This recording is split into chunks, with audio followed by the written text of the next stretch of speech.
historian, a feminist historian whose project has been to uncover the invisibilization of the history of women, invisibilization of the history of gender that has occurred in the historiography of Kerala and in the public discourse in the 20th century Kerala. Her major work spans for the past 2 decades. Some of her best works, in a way, one of the works which inspired me also, like Kulastreem Chandapannam Undayadengane, and the collection of writings titled Herself, Early Writings on Gender by Malayali women, and translations of Nalini Jamila's autobiography, and the translations of short stories by K.R. Meera, and recently even she has established herself as a major cultural figure by also translating recently Unni R's short stories. We are very grateful, and we are very happy to invite you to this platform, to have you as a speaker for our lecture. And I invite also our director, Sri K. Jayakumar, who has taken this initiative to conduct the lecture series. This is the second lecture. We had our earlier lecture, which is also available on YouTube, which was delivered by Dr. B. Iqbal. I also invite Dr. K. Jayakumar, who was former Chief Secretary of Kerala. I now hand over the session to Dr. K. Jayakumar to address a small prefatory note.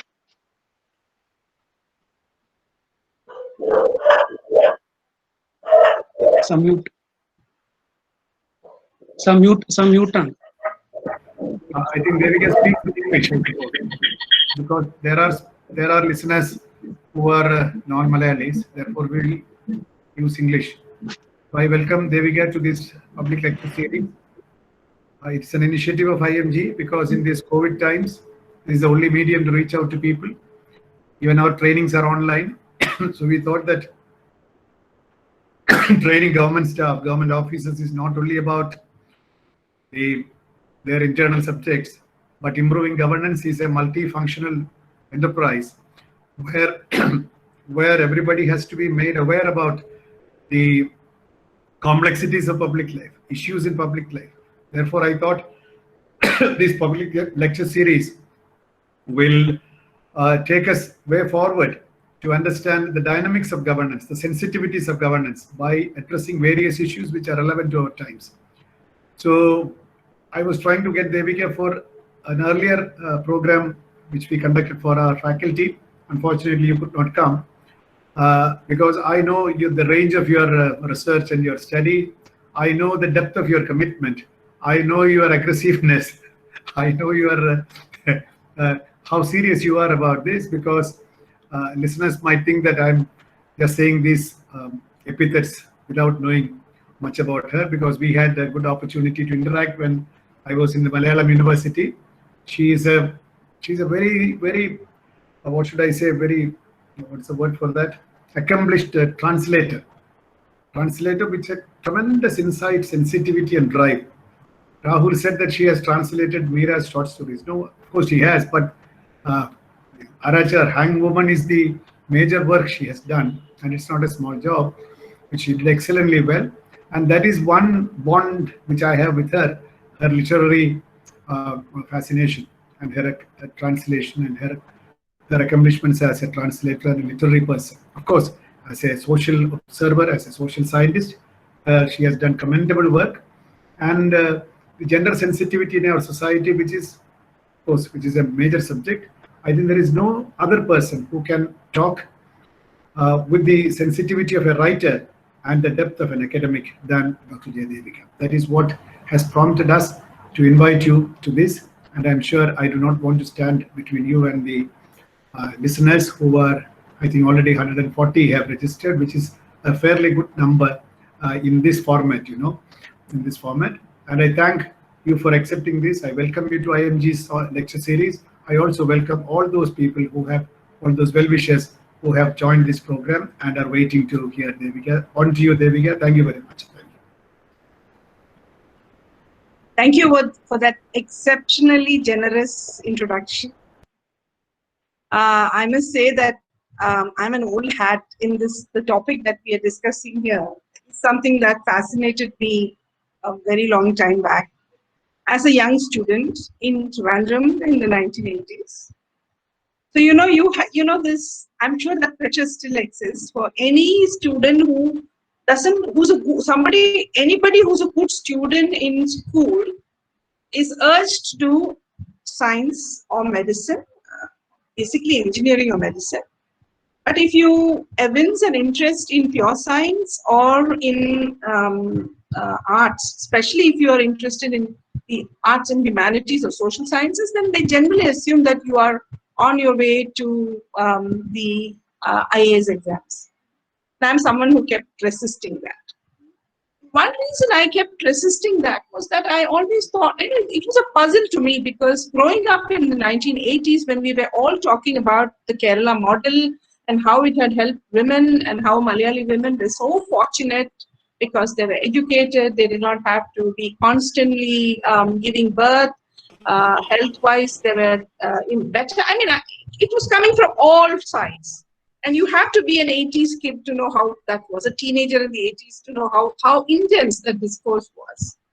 But despite all that, I realized that despite being, in many ways accomplished or whatever, you will never really be taken as seriously as a man of your age will be when it comes especially to public matters.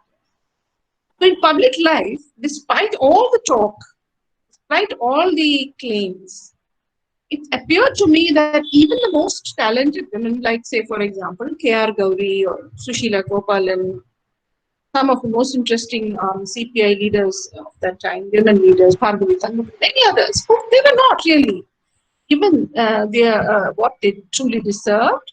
And at times, it even seemed that they were not even taken that seriously.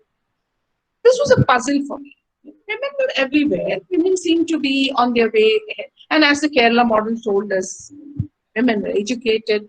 And the 1980s was also a time when Malayali women were getting into higher education in a big way. In fact, the turning point into higher education for women in Kerala is around the mid-80s. So I was a child of that generation. So it appeared to me, it was very frustrating that though so many of us were in higher education, so many of us were in various professional education, but they just didn't see like a way towards public. You could get a job, but you would never probably enter the public as a full member of the public, as a full citizen. So my historical research was therefore focused quite seriously on this issue, the whole world. The first thing I realized when I started looking at the primary sources, and my primary sources were largely from the 19th century, a time when the idea of the public was being discussed for the first time. So I was keen to know what those early debates were. So it was clear that the whole idea of public as we understand it today was taking shape only in the 19th century. Of course, the division between inner and outer worlds did exist, but it was quite differently drawn. The line separating the inner world and the outer world was drawn quite differently for different communities, for different groups. Of course, in medieval literature, you will find public places. I mean, places that look public, like for example, Angadigal. If you read the Sandesha Kavyams, for example, the Angadi seems to be a place where many different kinds of people, especially men, mingle. Some certain kinds of women are also present in these places. In the Sandesha Kavyams, you have the Ganikas, for example, who are there in the public. And you, not public, I'm sorry to use that word, in the outside. And you also have slaves, for example, women who are low caste women who are actually described by the names of various instruments, patti and so. They are also there outside the home, outside the inner. I mean, there's this whole division between inner and outer. But this is not the public as they understand it. The public actually emerges only in the 19th century, and just how violent its emergence was is now quite evident to us, right from the early 19th century with the in Travancore, for example, with the struggle over the breastcloth, upper cloth. It shouldn't be called breastcloth, it's just the upper cloth.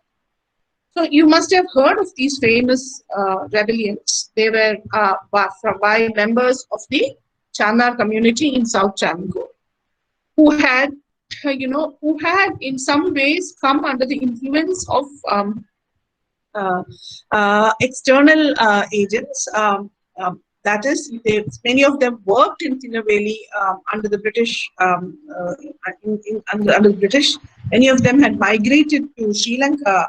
They'd seen the world a little bit. Women who came back from Tinnerveli thought quite differently. Then there was of course missionaries who wanted to, who converted, and they expected the people whom they converted to conform to Christian norms of morality and the sartorial codes of modesty in the Christian faith. Now, what happened was that the people, however, who demanded more, so they demanded that they would wear, now since they were converted, they would demand equality with the upper caste. And how did they do that? They wanted the symbolic equality of the right to wear an upper cloth, not just a blouse. Now, this, of course, led to a great deal of violence. In fact, from the 40 years, more than 40 years, from the 1820s, almost up to the 1870s, wave after wave of conflict around, this, and you can see that the idea of the public space, where all participants are, in some way or the other, theoretically equal, citizens, that slowly begins to emerge from these struggles. So you can see, so the public was not given to us on a platter by anybody. And some of these right-wingers keep telling us that the public is a Western concept and British brought it. Nonsense. It was fought for.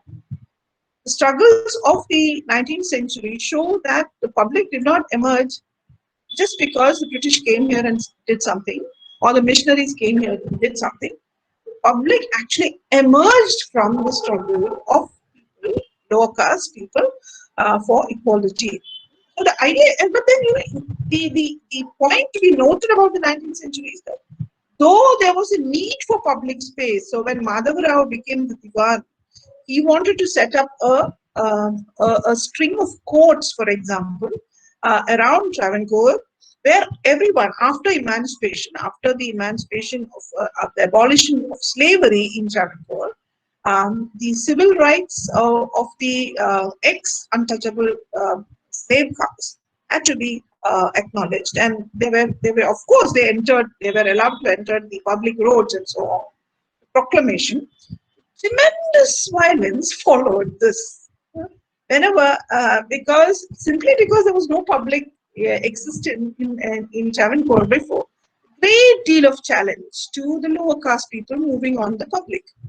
So, for example, when kacheris were set up, there was the demand, demand that was actually conceded by the Travancore government, that these kacheris would be built away from temples, because the kacheris being places where all kinds of people could walk in, lower caste people particularly, they were likely to pollute temples, was the argument of the orthodox upper caste. So it had to be, the kacheri was carefully, or in most of the towns of Travancore, the site for the kacheri was always chosen very strategically, not to be polluting in some way, away from major temples or other upper caste culture.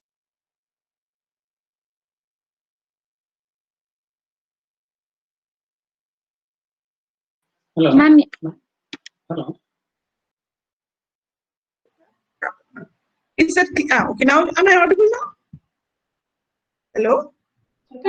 yes, I am audible, right? now you're audible. Yes. Oh, You look at the archives, there are wonderful discussions you will find on how you had all these lower officers, junior officers, who were inevitably Shudra, Shudra, members of the Shudra caste, who resented the fact that the the newly liberated slave castes, ex-slave castes, could now walk on the public roads. So there is report after report of how a certain Pravatya refused to allow somebody to walk on some road, and how they went to the Kacheri with a complaint about that, and how then Madhav Rao punished that person, and then this guy went to the Maharaja with, telling him, giving him a sob story about his family and so on, and the Maharaja would restitute it. So it was like taking, what should I say, moving ahead by 2 steps and coming back by 3 steps. The progress was extremely slow towards this. I am kind of telling you this in detail before getting into this whole question of women and the public, just to flag, the violence and the contention and the tension that arose in the wake of its formation. So, it's no surprise at all that when in the 1880s, when among the newly educated Savarna groups, the upper caste groups in Travancore and the Savarna groups in Travancore mostly constitute the Shudra castes, the Brahmins, the Tamil Brahmins. The Nambudiri, the Malayala Brahmins took some more time to enter the Savarna fold. They were still orthodoxy. And when I say Savarna, I mean those groups that were open to transformation, a cultural transformation in the wake of massive social change, a huge social churning out of the establishment of the British rule in the 19th century. Those are the groups whom I call Savarna. And that include the Shudra, the Malayala Brahmin, the Tamil Brahmin, the Syrian Christian as well. Syrian Christians were also regarded as caste in the traditional caste order.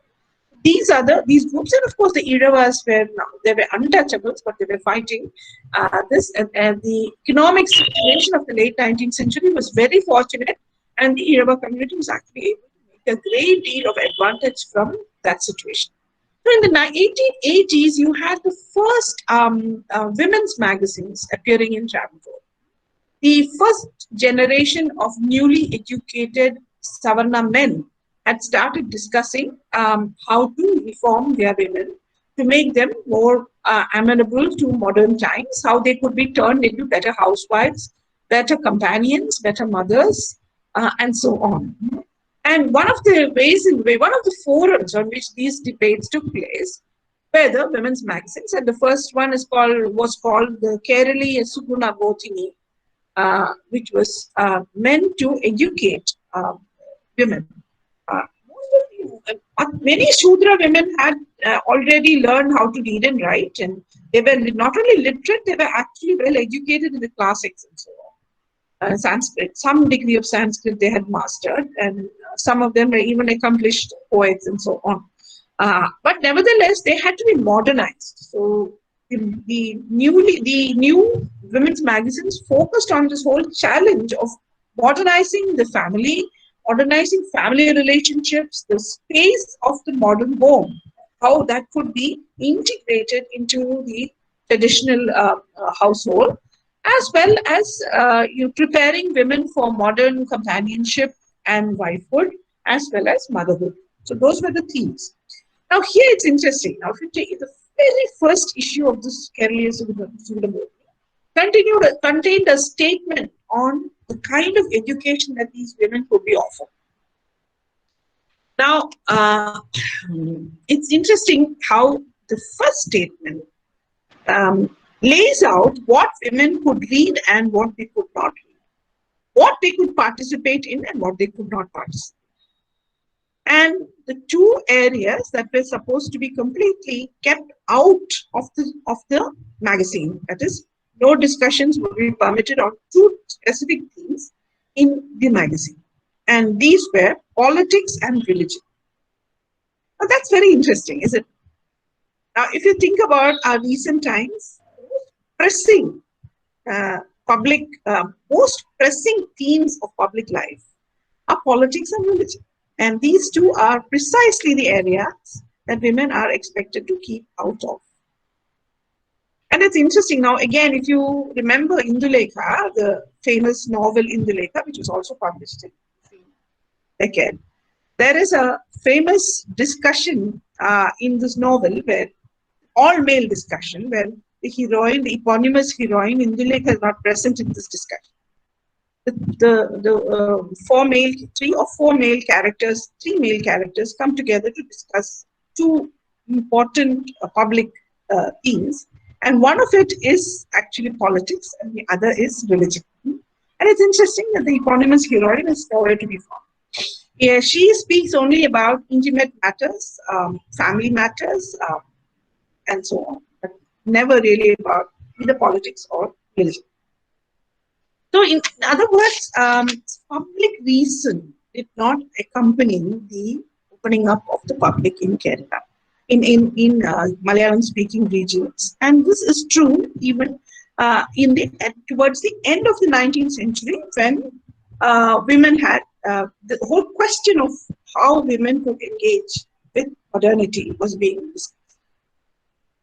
Now, so in fact, it's interesting, and I'm not surprised, is it? Because not surprised that these newly educated upper caste men wanted to keep their women away from public space. And these themes like politics and religion, because in politics you would actually have to become a full citizen.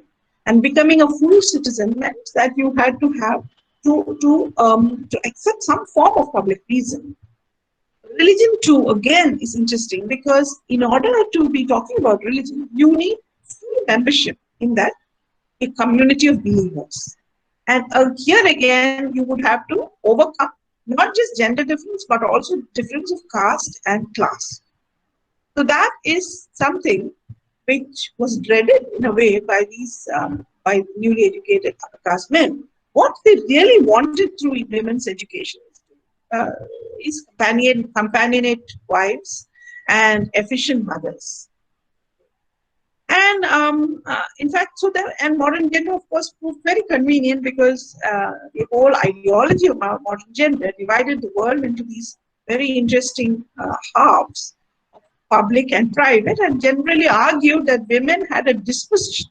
Men and women were born with specific dispositions that inclined them to these specific domains. So men were supposed to be born with a set of dispositions and attributes that oriented them towards public life. And public life consisted of several parts, including the politics and market, for example. Politics, market, culture, arts, all this fell, intellectual life, all this fell within the public domain. While the family, home, kinship, emotions, childcare, such things fell in the domain of the private. In fact, I don't call it private, I call it domestic, because the private has always been a suspect place. And that's why this whole suspicion of all writers, generally of anybody who has a private life, Malayali still cannot stomach the fact that people can have private lives. People can have domestic lives, but they can't have private lives. So this domestic life is supposed to be, women are supposed to be by birth oriented towards domestic life. So then, you know, this is very strange, because you remember that the older style, older practices had not gone. I told you there was before the public was even discussed, there used to be a division between inner and outer spaces. There were outer spaces in which women could participate in some way, in limited ways, different ways. Now, those practices still remain, let's not forget. For example, in the pre-modern order, the outside was defined as a place where the Ganikas, that is the women, the Devadasis and the Ganikas, were allowed to be. It was also the place where women who labored with their bodies, you know, the lower caste women, they could also be there. So what I call Chandapanna in my book, you know, the market woman. This, the outside was their domain. And so-called respectable women would go there only very occasionally. For example, women were allowed to go to temples. women were allowed to go to temple festivals. So the temple festival ground was a place where women were allowed to go. So it's interesting that those practices continued even in the 19th century, even when women were prohibited from going to school. When the senior Karanavas of Shudra Tarawads looked upon women's schooling with great suspicion. Women were not allowed to go to school. For a long time, there was a lot of resistance. The same women would be permitted to go to temple festivals or pilgrimages, sometimes alone. So, like I have heard in my own family, how my great-grandmother used to walk close to 20, 25 miles to visit certain temples and so on, alone with her sister, two women all alone. So this was permitted. But they were not allowed to go to school or to a public meeting, and this persisted for a long time, remember. So in 1929, I mean, the removal of Devadasi, the Devadasi's position in Travancore happened only in the late 1920s. Women were still, the resistance to women's schooling wore off only by the end of the 1930s. In fact, in 1928, Anna Chandy was already talking about how she, as the first woman lawyer in Travancore, was invited to go to a meeting, to speak to a public meeting in a village, to speak to some women there, to the women there. And so she went, and only to be faced with a peculiar audience in which there were two sets of chairs. One set was completely filled by men, and one set was completely empty. So there was no woman. She had to speak about women to an audience which had no women at all. So she was puzzled and asked the organizers why this had happened. To which they responded that the women of this village are permitted to go to temple festivals, but they are not allowed to come to public. And she was most amazed, and she says that it's amazing because in a temple festival, there's so much of pushing and shoving and all kinds of things. You know, you kind of mingle with all kinds of people, strange people you may not know. There's no order in a temple festival ground. That's exactly the opposite in a public meeting where you had, you know, in Kerala, there is this very, very interesting habit of dividing the audience into male and female. That had started even in the 1930s. The 1920s. So she said in a public meeting where there's no chance at all of you getting pushed or shoved or touching another man or anything, women are still not allowed.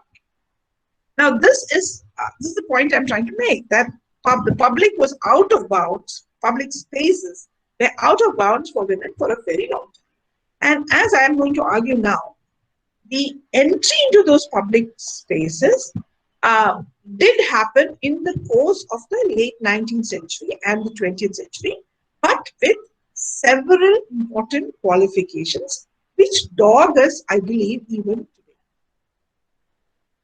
So now I told you, when at the time that Kerala Suguna Botini, that is this first women's magazine, was published in the 1880s, just around 20 years back. In fact, barely 20 years back, the Chanar women were still fighting on the roads for the right to wear an upper cloth. They were there, and the trouble was going on in Travancore. And just as Gunabodhini was being published, Travancore government had embarked on this ambitious program of offering welfare in the domains of health and education. The Travancore government had started initiatives to offer modern healthcare and modern education to a larger and larger numbers of people in the state. Now, this called for women in the public. So, here you had one group of women, the Chanar women, fighting for their civil rights.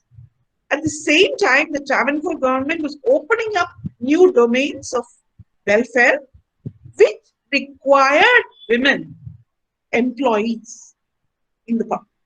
So the new schools that were started the new healthcare system, the public health establishment that was slowly taking shape, required women in public service. So, at the end of the 19th century, that is in the 1890s and in the early 20th century, you find women being recruited by the Travancore government as inspectresses in the education department, as teachers in primary schools, and in the health department, especially as vaccinators and so on.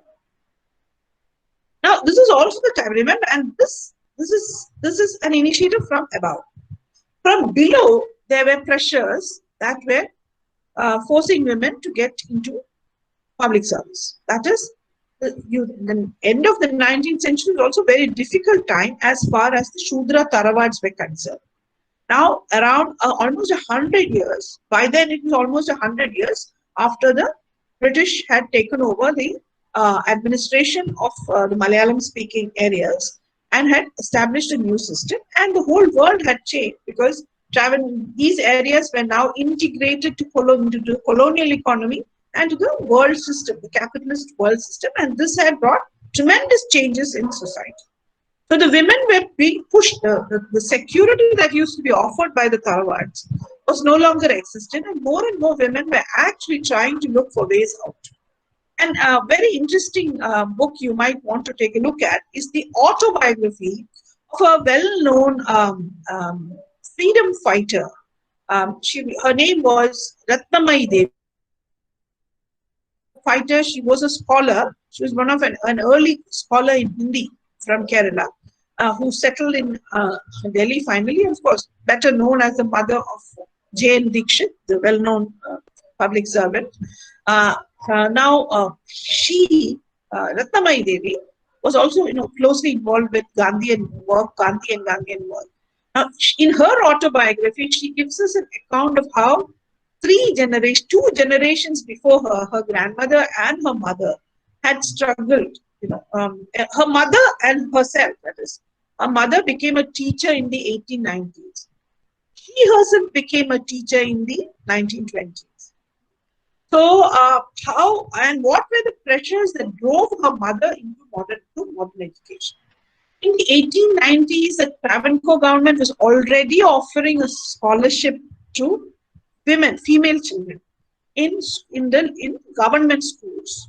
So in Trivandrum, for example, Ratnamai's mother went to school in this village called Tiruvalla, where a government school was newly started, and the government offered a scholarship of 5 rupees.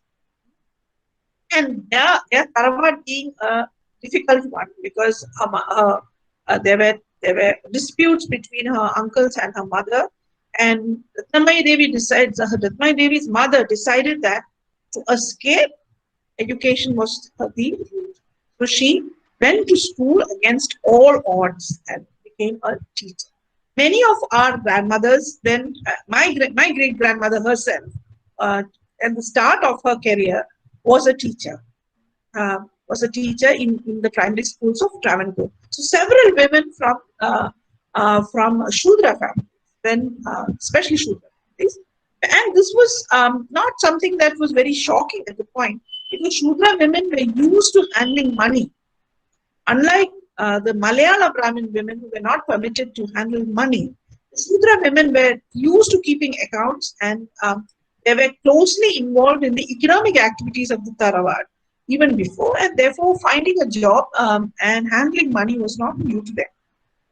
So the first set of recruits, that is of the 1890s, and some of them are very, very well known even now today. They became very, very strong advocates of women's right to enter public life, and perhaps the best known among them is the K. Chinnamma, who started the well-known Hindu Mahila Mandiram in Trivandrum, which is still a very important institution in Trivandrum for young women, for what she called young women who needed some economic support in studies and so on. It was like a home where young women could study, young women who came from strained, economically strained, financially strained contexts, could actually find a home and we trained in various trades and so on. She was also very important in the Nair Service Society and highly respected by the senior leaders of the Nair Service Society. Then there was another woman called K. Lakshmi Amma, whom of course we don't know otherwise. K. Lakshmi Amma somehow wrote some of the earliest articles about the suffragette movement in Malayalam. Now, in the early years of the 20th century was also a time when the suffragettes were conducting some of their most militant struggles in Great Britain. And the news of that actually reached Travancore at that time. And Lakshmi Amma was talking about how in fact, she was condemning the British Prime Minister for not granting the suffragettes a meeting with them. So, and she was talking about how it was important not just to instruct women on Harya Dharma, but it was also important to instruct men about Purusha Dharma. So, these women were already starting to question the division of the world into male and female and these respective domains assigned to them. Now, by the night, and then of course there are other famous figures who might perhaps you know already. You know, B. Kalyani Amma, of course, well known for her husband actually.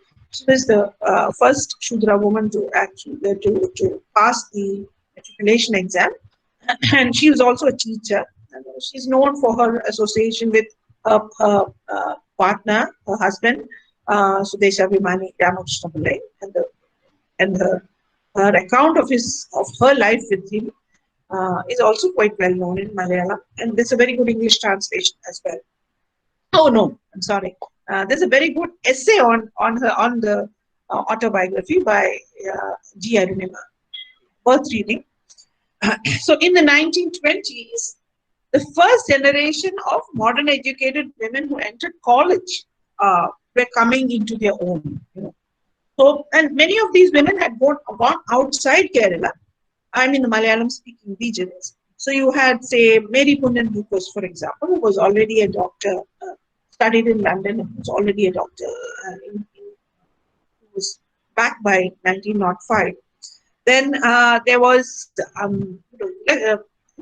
inimitable Lakshmi and Menon. I mean, in fact, I am not certain how many of you even know what a firebrand she was. If you go to Swatantriya Vadani, I have under the section speeches, I have her intervention in the Hindu Code Bill. I have collated her interventions in the Hindu Code Bill debate. Please read it. She's unbelievable. Unbelievable. The force, grace and the force are unbelievable, both. Anyway, so in the 1920s, you already had a lot of young women, a number of young women who had studied, especially in Madras, in the Queen Mary's College. And Anna Chandi, for example, who passed her exams, her school exams, school final exams in the 20s and covered the intermediate exams also in the 1920s, tells us that the government gave a couple of scholarships to these young women to go outside Kerala and study.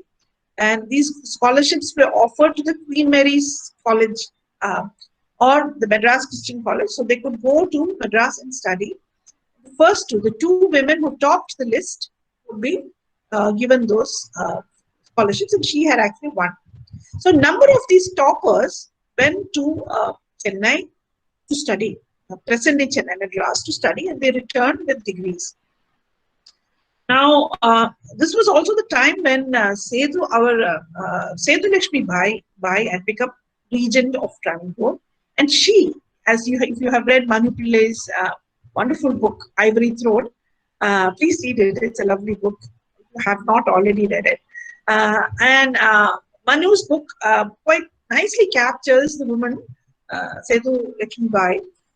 She was a great advocate of women's education and also a great supporter of women in public life, though of course she was extremely conservative when it came to marriage and family. She actually instituted a number of fellowships, and Manu notes that there was a huge competition for these fellowships. More and more women were applying for these fellowships to go outside Travancore and study. And we also have a number of women actually going abroad to both Britain and the US for higher education and professional training and returning to Travancore. And in fact, Lakshmi Menon's autobiography is another source that you could look at. And she talks about how this enabled a network among educated Malayali women. So many women who could not find jobs in Kerala because there was a lot of, in the 1920s, there was still a lot of hurdles in the way, I'll come to that in a moment, of women getting into public life. So many of these highly educated women migrated outside Kerala, in fact, to different parts of India, in Delhi, all over North India. And in fact, I have seen a newspaper report in 1932 that reported a Onam celebration in a women's hostel. That's a Malayali women's hostel in Burma. So Malayali women were teaching in Burma in the 1930s. Parvati Ayyappan, you know, well-known, who was a life partner of well-known Sahodaran I.K. Ayyappan. She herself taught in Sri Lanka for 2 years around this time. Anyway, Lakshmi Menon's autobiography has some wonderful vignettes of female friends. You know, this network of women actually began to not only support each other by offering homes, etc., when they travel, but also information, also passing on information. And some of these figures you encounter, you know, in the most unlikely places. For example, the biggest women's college in Ranchi, the largest, the Ranchi Women's College, which is the biggest women's institution in Ranchi, and also one of the biggest women's institutions in Bihar, was started by a Malayali woman called Bhanumati Amma. She was a student. She settled down in Bihar after marrying a Bihari man, a certain Prasad. So her name is called, she's known as Bhanumati Prasad. She was a Malayali. She's an Yoruba woman from Kerala who settled down in Ranchi, and there are many other instances. For example, in fact, these women who entered higher education in the 1930s and 40s went on to become very senior college principals by the 1980s. So, for example, the well-known college Miranda House in Delhi, for example, had 3 exemplary Malayali women as principals in a row. So there was this wonderful, the mathematician T.S. Rukmani, then the zoologist Mary Chandy, and T.C. Janaki Amma, who was an economist from the London School of Economics. So these are women who did not get a job here. They had to go because of various reasons, not necessarily lack of jobs, but then lack of jobs is also an issue, as I'm going to come to. So in 1928, you know, the sign of the times is evident.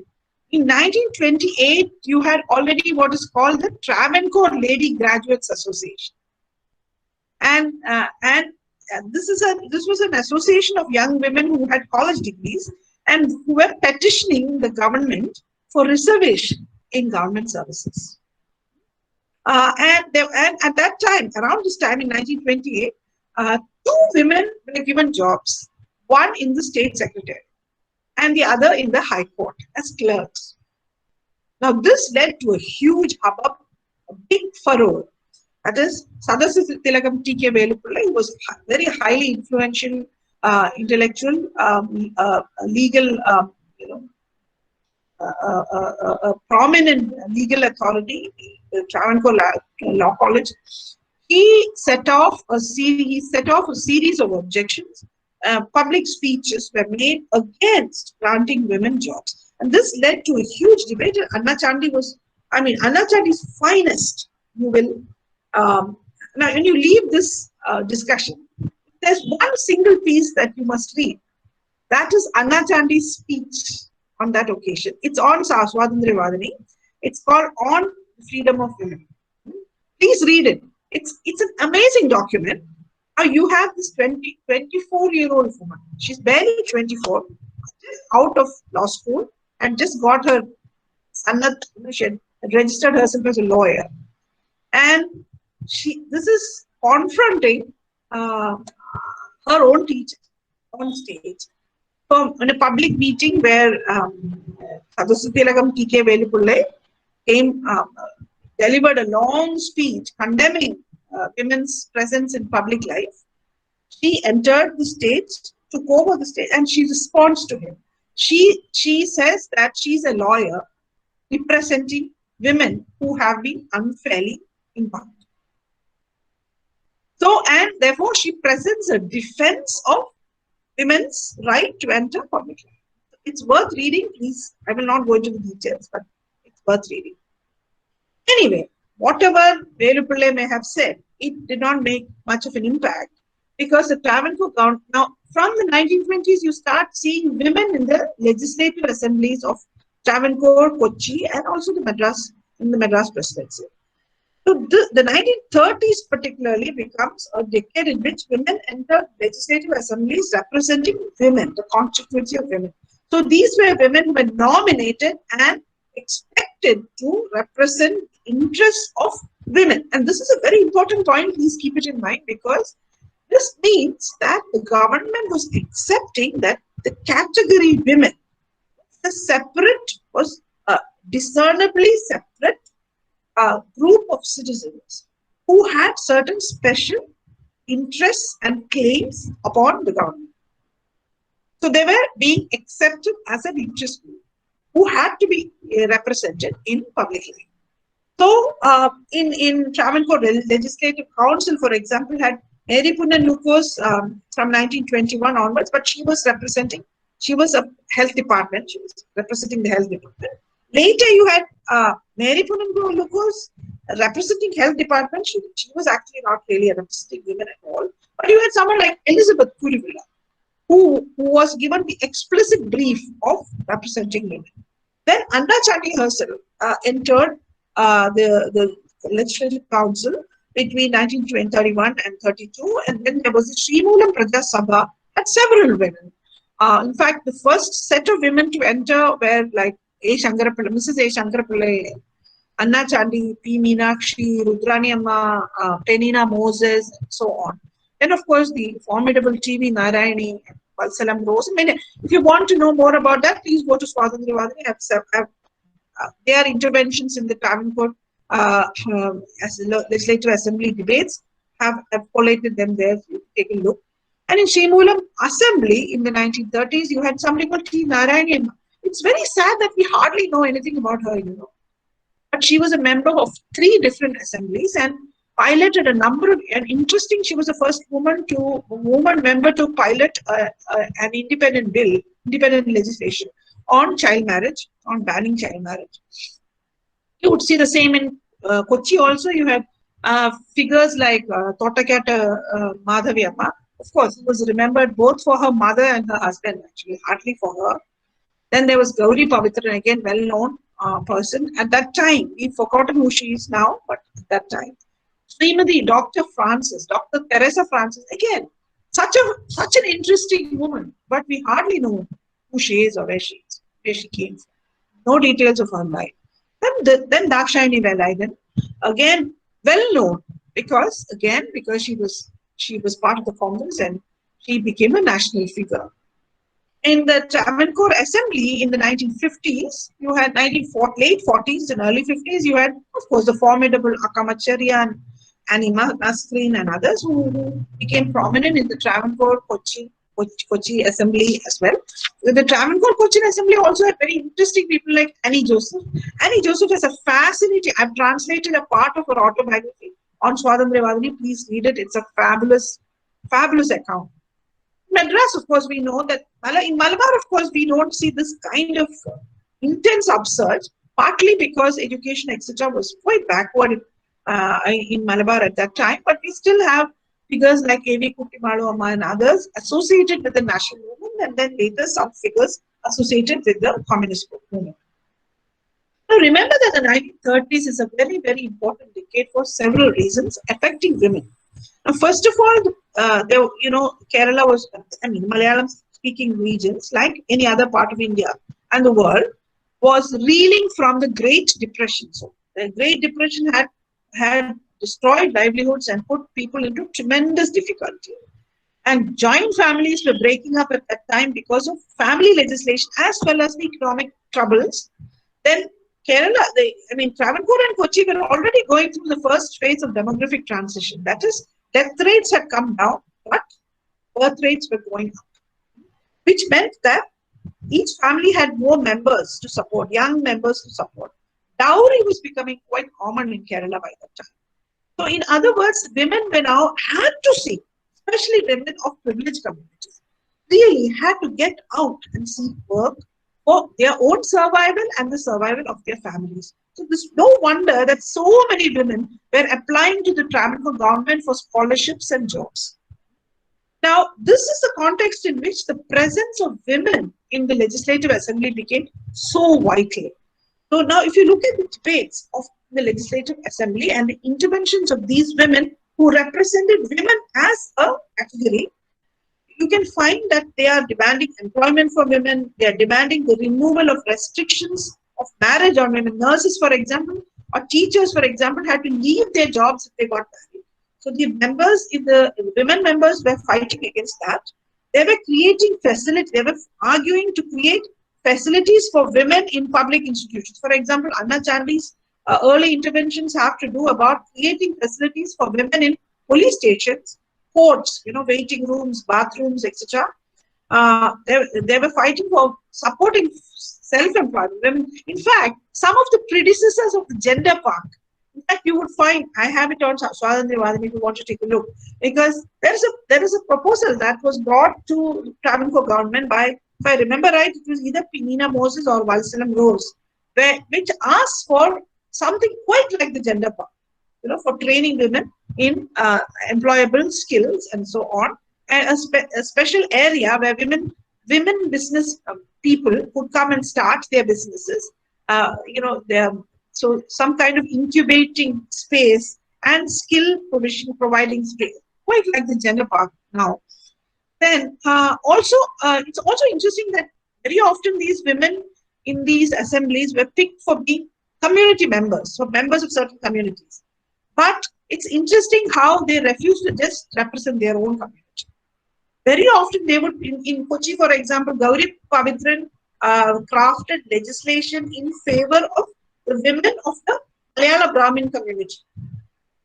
Mrs. T. Francis was talking, Mrs. T. Francis was talking about how provisions of the Nambudiri Kochi Nambudiri Bill should not discriminate against women of that community.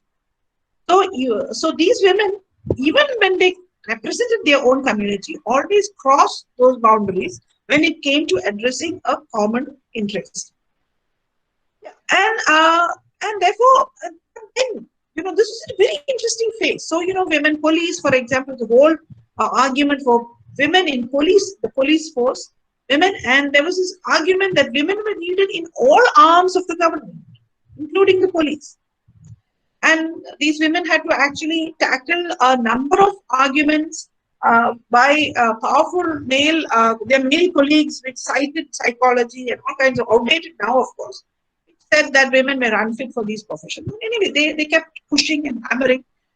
And I do believe that many of us who sit here today, who are here in this audience, who are professionals and who are employed in government service, should thank this generation. It is they who managed to push a number of barriers and get us where we are. This applies also to say, an area like nursing. Now in the 1930s, I told you there was massive difficulties in families. Women were looking for jobs and education. There was a great flow from Kerala to the Vellore Medical College. Nursing school at Vellore. In fact, in Vellore, the missionaries had a great liking for Malayali recruits. So Malayali Christian women particularly were encouraged to join the nursing school at Vellore. And they got very good training in nursing. Now these women came back to Travancore and Kochi and started working in these hospitals. And you know that they were tremendously discriminated because there was a great deal of stigma against nursing.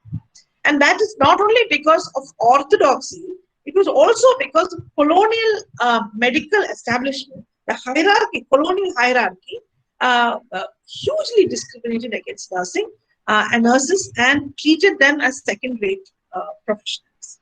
Now, interestingly, in Travancore, this was contested by this first generation.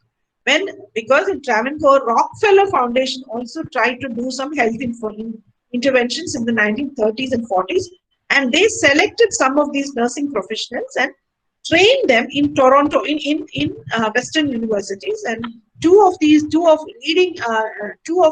young nurses went to Toronto and the Columbia School of Nursing and came back to work and to become the superintendents of the nursing schools. And they demanded parity as government servants. They demanded gazetted officer status. They also demanded better pay and better conditions. That's a struggle which is still ongoing in Canada. But what I'm saying is, there is a way in which women themselves have fought for these. Nothing was given on a platter. It was a struggle which we have forgotten, sadly enough. But it is there. It cannot be just pushed. Now you will ask me to just end this. You will ask why why did we not hear about any of these women? We have never. I am almost 100% certain that most of the young people in this who are listening to this have probably not heard of any of the names that I mentioned. Not just young people, even the older people probably haven't heard. One reason is that the first generation feminists from Travancore, mostly based in Travancore and Kochi, were somehow bypassed by both the communists and the Congress. Now, the Congress found them too close to, both the communists and the Congress found them rather too close to the native states. That is, Anna Chandi, for example, was accused of being too close to C.P. Ramaswamy here. And of course, there were a lot of dirty stories, like the dirty stories we hear now of it was easy to tarnish a woman's reputation. So most of these women who sat in these legislatures got extremely bad. I suspect the reason why we never heard about Narayani Amma, for example, later, because she was highly encouraged by the Travancore state to work in these assemblies. Anyway, that was one reason. And then, of course, their own limitations were definitely there, because these women, of course, it took after the Rani of Travancore, that is Sevi Lakshmi Bai, they were extremely conservative as far as other matters were concerned. So even as they demanded some space for women, some space in public life, they continued to adhere to the much more conservative demands on women at home as mothers and so on. So good mothers, in fact, one could say, in fact, there is one speech where one of these women say that what they want is women to become good mothers, excellent housewives, and responsible citizens. So there you have a, triple burden easily there. So if you have to be a responsible citizen, sometimes you will have to, you'll have to have a lot of support at home. You will have to have public support. The lack of all this to become all three at the same time is a tough job. And in any case, neither the Congress nor the communists were interested in taking up their demands.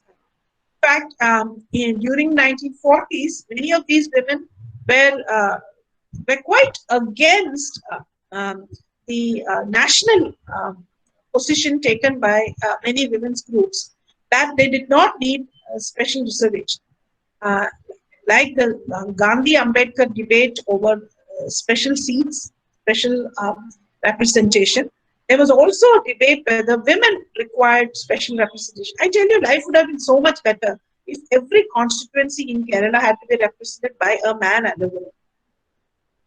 Now, that was the option. But that option, the nationalist women did not want that because they thought it would be divisive.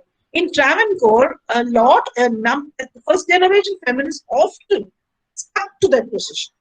In fact, in the 1940s, there was a magazine called Vanida Kusunam, which ardently argued this position. There was somebody called P.K. Kalyani Amma who very ardently argued this position. But of course, this was inimical to both the Congress and treated as treated as fluff and nonsense by the communists. So both parties ignored these women, so they were kind of forgotten. But but it's interesting how the almost Kerala model rests on the labors of women in public life in Kerala. Because the Travancore government's welfarist state required women's labor. There was no other way it could go forward. So by the 1950s, you had women in development. Development work was largely the labors of women. So in Travancore, in Kerala, for example, development, when we talk about Kerala model, it's usually Robin Jeffrey's rational housewife, enlightened rational housewife, who comes to your mind. But remember, this would never have been achieved if without the labors of the thousands of women development workers who have been active in Kerala since the 1940s and 50s. The women who made sure that vaccinations were done, the auxiliary help, auxiliary nurse, midwives, the trained ones, the development workers who used to be called Grama Lakshmi's once, and then they were called Grama Sevikas, and then the lady under community development was a whole set of women who came. Then under the ICDS there was another generation of women who worked, and then of course later the Asha workers and the Kudubashri women. Now these are all women who are in the public life, who are holding up Kerala, and we saw how they held up Kerala both during the floods as well as during the pandemic. So there can be no two views about this. And of course, so when in the 1990s, when reservation for women came to be offered to Malayali women, that actually seemed to be a throwback to the 1930s, when women were accepted as a group that had to be represented separately. However, that was not how things played out. Very clearly, the women who entered public governance did not take up that mandate. Representation was for women as a group, yes, but they did not really take up the mandate of expanding women's lives in that way. That did not happen, and part of the reason why it did not happen was because the category of women was imagined not as citizens, but as beneficiaries, but as basically beneficiaries. So the women elected to the panchayats think of themselves as not really representing a group of citizens and their interests, but as essentially mediators who are expected to secure welfare benefits for women. So women in the new dispensation of since 1998, women figure as not really citizens, they figure as beneficiaries. And that is why the second coming of women as a category did not produce the kind of effects that we found in the 1930s. I think I should stop. It's one whole hour. Thank you for listening, and I'll be happy to take any questions.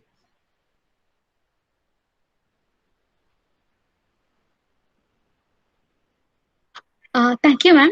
So we have a question. What were the question is from Bonita Alice. What were the reasons that made the Kerala women distinct from other educated women of other states that worked as an impellent to move on? Was it the terrible concern of putting together their dowry, or parents certainly could not provide the same? Yeah, Bonita, what's interesting is if you look at the 1931 census, the Census Commissioner's report, the Census Commissioner says that there's a dip in marriage. The Malayali women are not marrying. I mean, women in Travancore are not marrying anymore. That marriage seems to be in crisis. And he says that if things are going to move like this, you will see by the end of the decade, you will see a sharp fall in marriages, and it will have an impact on other demographic indicators. Now, the 1930s, the turn of 1930s is when the economic crisis hits these regions as a Great Depression. So, being a largely agricultural region that exported raw goods, Travancore was particularly affected. So, many families were ruined. 1920s had seen a sharp fall in death rates. So, every family had more mouths to feed.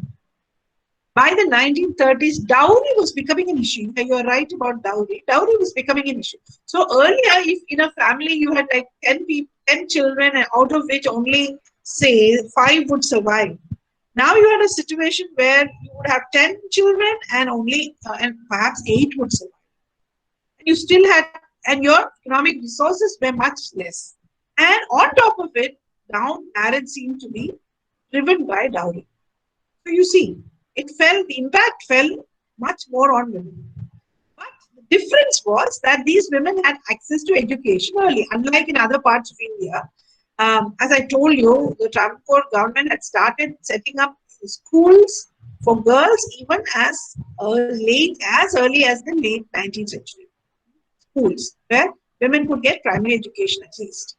So these women were educated, and they did see education as a way of getting out of this terrible straits that they and their families had fallen into. That's how a very large number of them entered teaching, both in Kerala as well as outside. Okay. So the second question is from Priya Menon. She says, I'm fascinated by the fact that Malayali women migrated to places like Burma as early as 1930s. Would it be appropriate to presume that they are the early forerunners of the Malayali women expatriated to the Gulf in the 70s for employment? Also, could you comment on the division between the private and the domestic?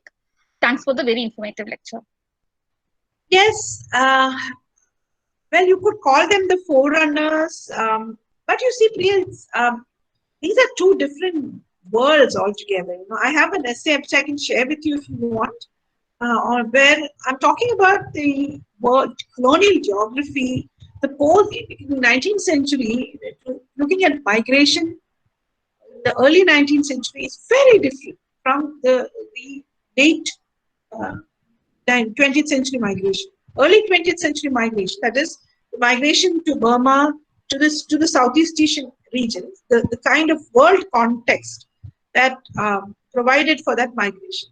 It's very, very different from the world context that shaped the migration of the 1970s and after. So, I wouldn't really call them forerunners in some ways, because the world context was very, very different in both times. In the early times, of course, like Parvati Ayyappan, for example, she migrated only for the experience. I mean, she came back, she just wanted an experience before she got married. So she went like that. And Singapore, for example, Singapore, Malaya, etc. There was a trend of marrying local Malayali, settling down there, which is not something you would find later, I think. And about the nurse migration, it's interesting that the post-war environment in Europe called for a great deal of called for health workers in large numbers. And Malayali women, the church-mediated migration towards, so nurse migration is actually first directed that side. Teacher migration was directed towards the Southeast Asian region. So very different demands actually, So after independence, because decolonization is a very important moment, because after decolonization, you have the thing called this national imperative becomes very strong. So teacher migration then becomes circumscribed in interesting ways, but it continues, as you know. And Nigeria, for example, was an important destination for the Kerala teacher. Several African countries actually, Nigeria, Ethiopia, many places where Malayali teachers continued to stay on for many decades. So that's a history actually which we need to trace. Unfortunately, records etc. are very hard to find, and we should have started doing oral history much earlier. And I really regret the fact. In fact, if we had done it in the 1980s, so much more would have been available to us. And private and domestic, yeah, that's a distinction that I always make, because the domestic is a space. Now, when we talk about domestic, the domestic is a space which is not in the public, but a space that is as open to surveillance by both the community and the state.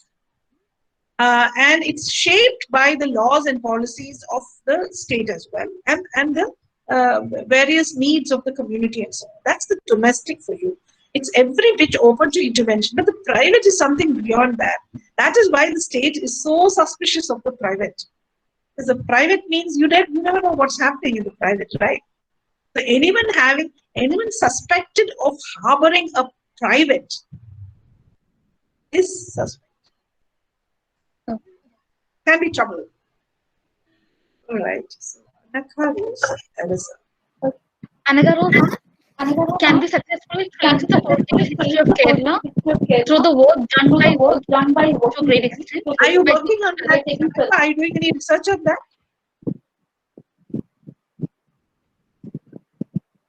Anika, are you here? Are you doing any research on that area? It's a great, Yes. it's a good topic. You should try doing that. It's good. You can, of course, do that. Why don't you? I mean, that's a politics. Depends on what you think about politics, how you understand politics. If you think politics is all about elections, obviously difficult. But if you think politics is little more than that, it's about power. And if you redefine what you mean by political, then of course you definitely can, because I mean, the working woman as a tragic figure, a sacrificial figure, as a tragic figure, is interesting, and how and it changes.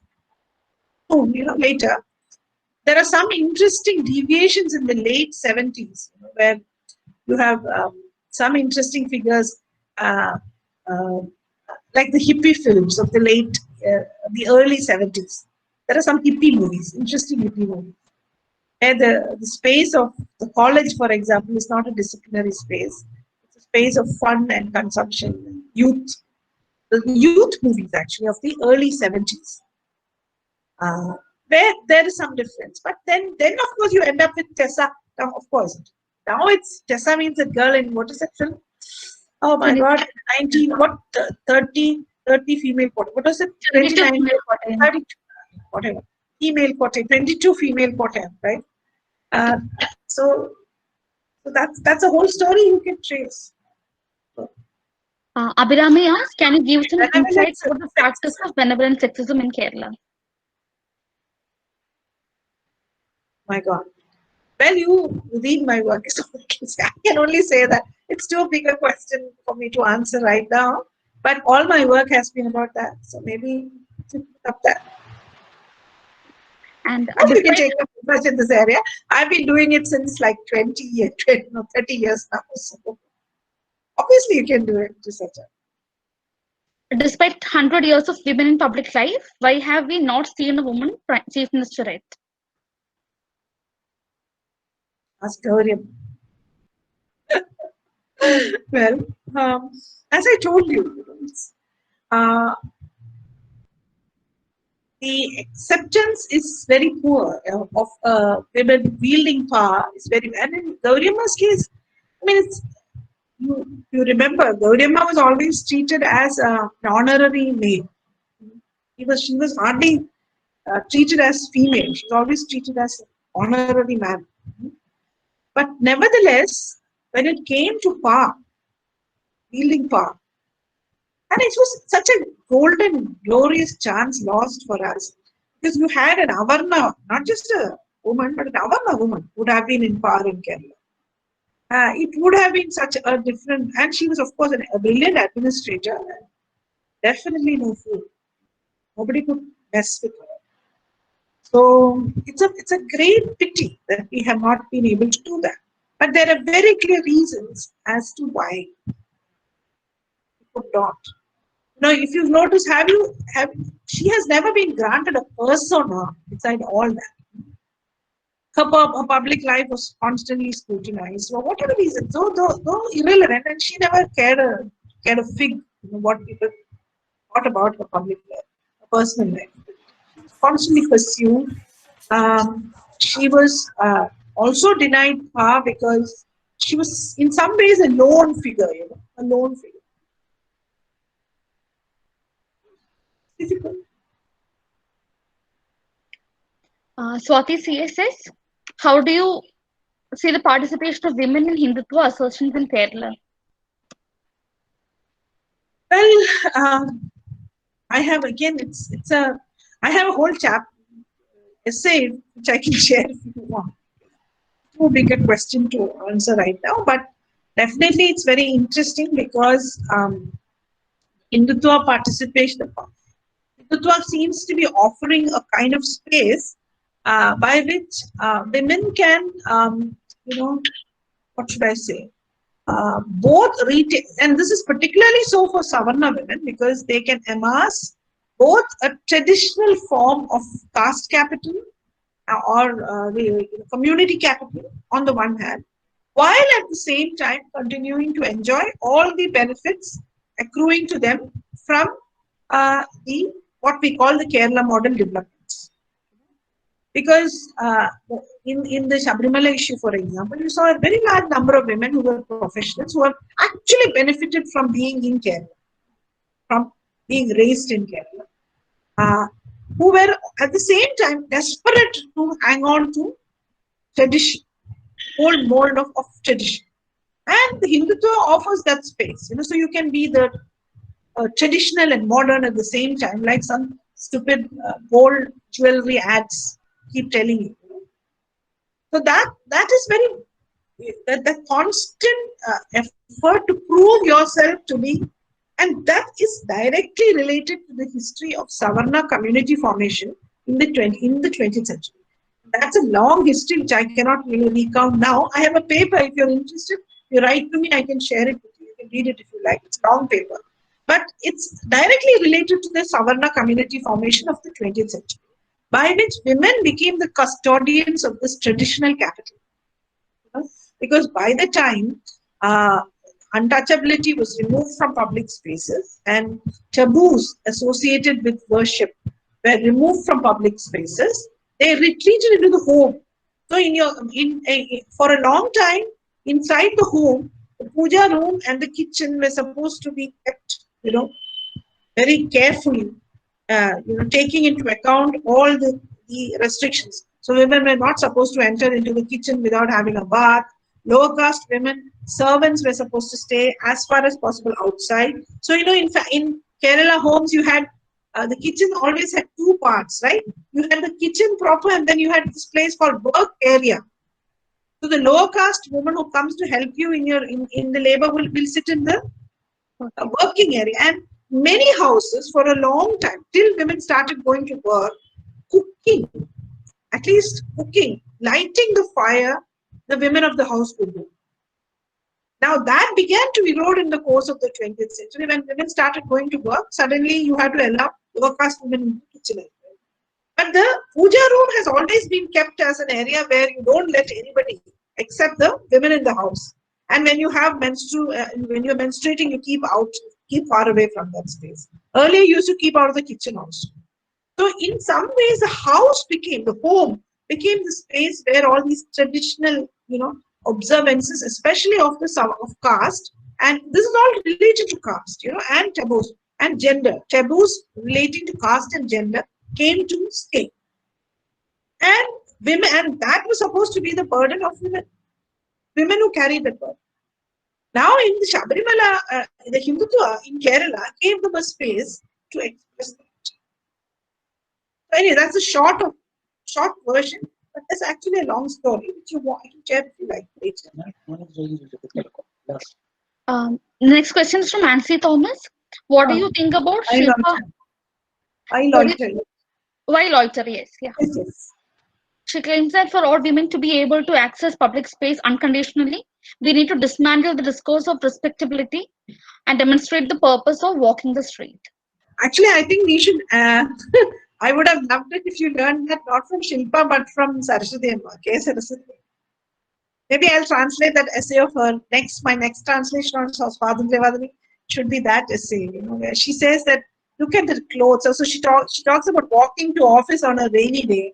She says that, look at me, my sari is soaked from my leg to my blouse, I'm soaked. And look at my colleague, he's hitched up his mundu, and look at him, whistle a nice tune, whistle a tune and just walk, swagger on the road. While I'm like somehow, holding my bag and my umbrella and making sure that the end of my sari is not falling into the mud and so on. So she talks about how, in K. Saraswati Amma's imagination, you have a gender-neutral public, accessible to all, and a homosocial private of women. For her, she loves the woman's world, so she loves to stay in hostels. She loves to stay with, hang around with girlfriends. So she would like to live a private life which is full of women, but a public life where everybody is treated the same.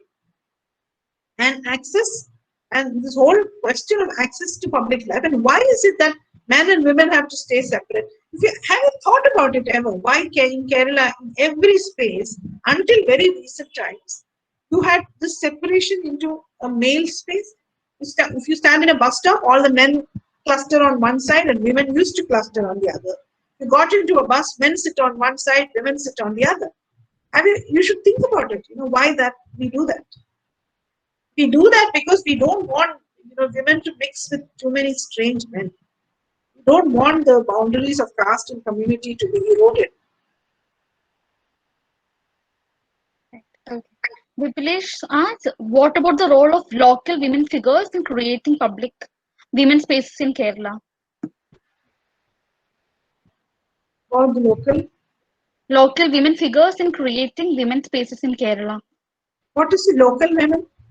What are local women figures? Vipulesh, are you here? You can respond. Yes, I do not understand that. Like, for example, Yeah, I'm here. no, my first response. Actually, ma'am, local woman means that local area. That's maybe a geographical local area.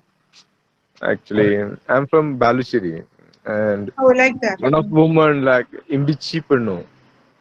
She's the first lady from enter Balushiri Kota, a Dalit lady. Like that, so many figures are there. Actually. No, But actually, see, I don't think. it's interesting that many of the women who we think about as trans local figures were also very active in the local. A good example, for example, is somebody from my own village, Mudugulam Parvati Amma, a well-known poet, well-known social reformer, who was known all over Kerala for her work. But the amount of work she did in Mudugulam is rarely recognized, especially after independence. I mean, the way she raised subscriptions in the local area to open a women's ward in the local hospital, for example. And many other things. So I have, again, in Swatantra Madani, I have something from her life. So, and not only her, even many others were like that, who did a lot of things locally. Like Vipulesh says, these women were equally local also. And of course, there were women in local areas who we don't even know. Actually, Vipulesh, if you have an interest in this, and if you find some interesting material about these women, or if you can actually interview their grandchildren, or if you can find photographs, whatever, of women who actually made a difference in their localities, I would love to host it on Swatantra. You send it to me. Okay. Abhirami would like to know from where can she access your research articles on benevolent sexism? Well, I don't use the term benevolent sexism because I don't believe, I think that is a, benevolence is a good thing. Let's not mix it up with sexism. So I wouldn't support such a coinage. But if you want to know more about how I would use the word non-coercive, because if you talk about coercion as physical coercion, as hitting and beating and outright violence, I would say non-coercive sexism. Not benevolent sexism. And most of my work is on that. If you want to get a taste of it, Swatantra Madani has a tab called History, which has a lot of my work, and not only my work, but also the work of others who have looked at these things. Then, of course, there's a Malayalam book which Rahul mentioned at the beginning. But if you are a researcher, I would like you to read more than that. And because everybody reads that book now, and I find that if you're a researcher, you should probably look at my PhD one, my own PhD dissertation, which became a book later on. That book is now out of print. It's called Engendering Individuals. It's out of print, but if you go to Shobganga, you get my PhD thesis. My PhD thesis is just, well, it is almost the same as the book, you know? Only that there's some difference. I mean, a lot of footnotes have got into the text. There's an introduction for non-Malayalis, and then some improvements, but otherwise it's more or less the same.